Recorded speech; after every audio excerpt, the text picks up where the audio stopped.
So in this video, we're going to be combining both of your portraits in Photoshop.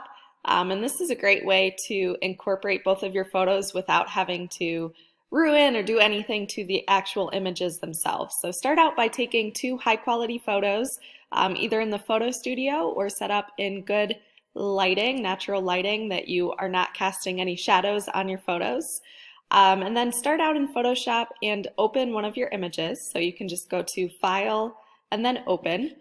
And the next step after you have one of your images opened is to place the second picture on top of it.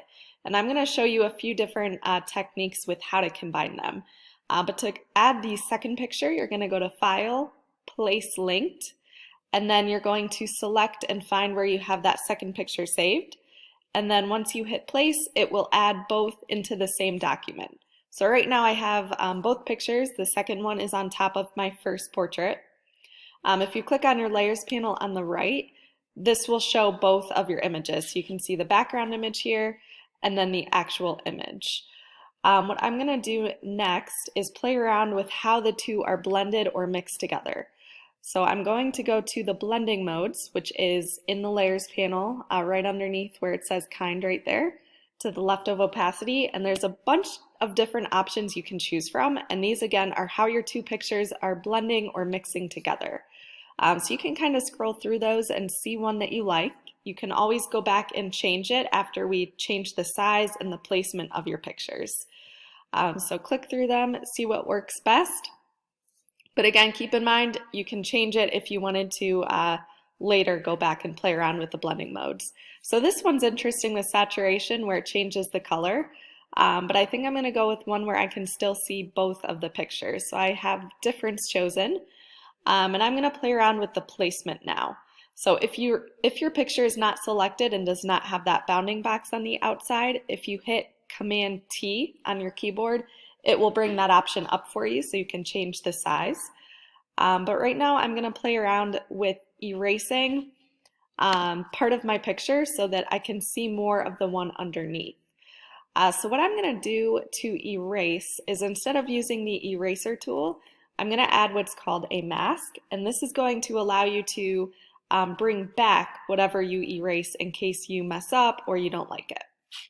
So to add a mask, make sure that you are on the layer that you want to erase part of your picture from. So I would just click on the layer that's on the top there. And then the mask is this little square with the circle inside of it. So when you click on that, it's going to add a little white square next to your layer, and that's how you know you have the mask selected. Now once you have the mask selected, there's a couple of settings that you're going to adjust before you start erasing. First of all, you're going to use the paintbrush. So again, you're not using the eraser tool. But you're going to use black with the paintbrush to erase, and then white with the paintbrush to bring back part of your color or part of your picture. So the paintbrush tool is found on the left side over here, and again I'm making sure that it is set to black at the bottom for the color. That way it will erase what I want it to erase, and if I want to switch it to white, that's when I can bring it back. At the top you can change the mode to normal if it's not set to normal already. And then the second thing I want you to adjust is the opacity. So if you have it set to 100%, it will completely erase everything, but I would build your layers slowly, just like if you were painting. So I'm setting the opacity to 50%, so it's erasing just part of the picture, and you'll see the difference if you play around with it. I would also choose a paintbrush up here on the left that has more of a soft or feathered edge versus a harsh outline. So again, it can be more of a smooth transition with your picture and where you erase. But as you're painting over this and erasing, you can start to see some of the picture from behind come through.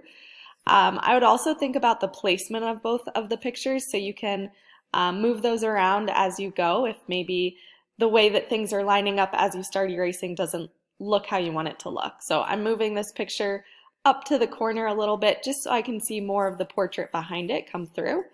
And I'm really erasing a lot of that outline around the outside of the picture so that I can have a smooth combination of the two together. So I'm just erasing that harsh edge and going over things a few times since it's set to a 50% opacity.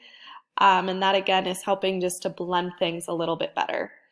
And I'm erasing to make sure that those facial features stand out, fading and blending the hair a little bit into the picture here. And then you'll notice I switched the color back to white, and I'm starting to bring a little bit more of the photo back. So I would go back and forth with things just to, again, slowly build those layers and get things how you want them to look. So I brought a little bit of the hair strokes back in here for some leading line, and am starting to fade and blend things a little bit more. And at this point, I'm going to double check the blending modes and see if there's any other ones that I like better. I like how the exclusion here adjusts the color a little bit, and I like how the placement of that's slightly different. What I did next is duplicated my layer so I can get even a third layer of a picture in here. So I would recommend playing around with how many pictures you're duplicating or how many you have together, play around with the size and placement. But to duplicate a layer, if you click on the picture in your layers panel and just click with 2 fingers on your keyboard there on your mouse, or right click, it will give the option to duplicate the layer, and then you'll have a second one. And if you hit Command T, you can play around with the size.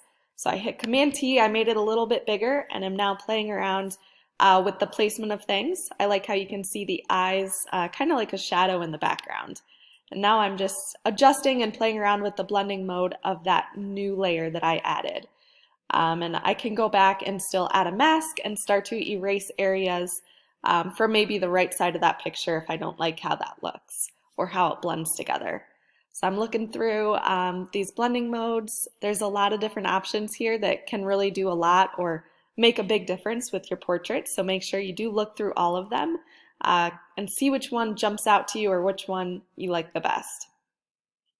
But I got rid of that layer mask to make a new one because I didn't like how just part of that picture was erased from before. So again, if you right click on the mask, so that little white square, you can hit delete. And then to add a new one, you'll go to that little square with the circle in it, click that to add a new mask. And I'm playing around with the opacity of the layer itself. So you can slide that little bar in the upper right corner of the layers panel for the opacity of your picture. So I want that top one to blend in a little bit more with the background, so I can still create that clear focal point in my composition. And now I added a new layer, and I'm going to do a different technique or add something else in Photoshop here. So just to show you another option of something you can do, I'm going around and outlining on top of my pictures and just bringing out some of the facial features here, adding a new layer to things with the paintbrush. So to add a new layer, I clicked on the new layer button next to the trash bin here in the layers panel. If you don't add a new layer, you're going to be painting on your picture, so if you mess up, it's going to be stuck on there. So definitely add a new layer every time you want to make a change or draw something new that you don't want to be stuck on your picture. But I'm just going over some of the detail. What helps as you're drawing is to use both fingers. I'm clicking and holding down with my left, and then I'm drawing with my right, and that's going to give me a lot more control with the paintbrush. I also changed the size of the brush and brought that opacity back up to 95%. So I would use a really small paintbrush so you can get some interesting details and start to go in with some textures on top of your pictures. But I'm outlining a little bit of the face, going in with some shadows, using hatching and cross hatching here to emphasize the form that I maybe didn't have in my drawing previously. Instead of having this outline in just one portrait or one spot, be sure if you edit or do something to your pictures, you're moving it around the composition. So I'm going to bring the shading into other parts of the picture here, just so it's not in one area and focused where the eye can get kind of stuck in that one spot. So I still want to move the viewer's eye throughout my composition. Right now I added a mask to that top layer so I can bring down the opacity a little bit of some of the paintbrush marks that I made. So I might leave it dark around the eye and the nose there, but bring or erase a little bit of some of the hair that was a little bit dark at the top. So again, I added a new mask to that drawing layer and brought down the opacity of my paintbrush. And now I'm just going back in on the focal point or this main portrait here and bringing out some of the texture and following the form with that brush as well. just to move your eye around the composition so it's not stuck in that one area that we started with the paintbrush. So again, there's a lot more edits than these few that I'm going to show you here. So if you have an idea but you're not sure how to do it, let me know and I can give you some more information or show you where there's more videos with different ideas for what you can do to your pictures. But these are just a few ideas to, again, get you started or give you somewhere to go off of. Remember too, as you're shading, it helps if you click and hold down with your left hand and just hold that down the whole time on your mouse and then move your right hand around to draw with. It's going to get a pretty good amount of control, similar to using a tablet for that detail as you're shading. So I'm looking at just some of the minor areas of shadows and outlines that I can go around with to really bring out some of the form. So the next thing that I'm going to show you is cutting out some different shapes just to make things a little bit different. So what I did is grabbed this little selection tool, the third one down from the top, and if you click and hold that down you can choose different types of selection tools, but this straight tool here will allow you to create just simple triangles or simple forms, so I think that's the best, but play around with the other selection tools if you want different types of shapes. Also make sure at the top you have Add to Selection selected so that it allows you to continue to add to what's selected. If you don't have that one selected, it will delete each of your shapes that you're making. But I'm just moving these around. I'm trying to make some leading line and create some movement in my composition, so I'm angling these towards my focal point. And the next thing that I'm going to do is decide which part or which layer I maybe want to cut these shapes out from. But I'm going to actually merge my layers together so that I can cut them out from all of the shapes here. So to merge your layers, if you click and hold down on your top layer and then hold down Shift and click on your bottom layer, right click, hit merge, and then you can merge those together. And then I'm moving this to the bottom layer, cutting out those shapes and just playing around with the color in the background. To cut out the shapes, you should just be able to select the layer that you want to cut the shapes out on and then hit delete on your keyboard. For the color in the background, I'm playing around with a gradient. Let me know if you want me to show you any other ways that you can do more with the color. You can also play around with how you're blending it. So maybe the color on top you're able to go in with a multiply or something that'll just add a thin layer of color. And then in the upper left-hand corner is where you can choose different colors for your gradient. And again, I'm going through the blending modes here, seeing if there's anything that I like or anything that could be interesting for the portraits.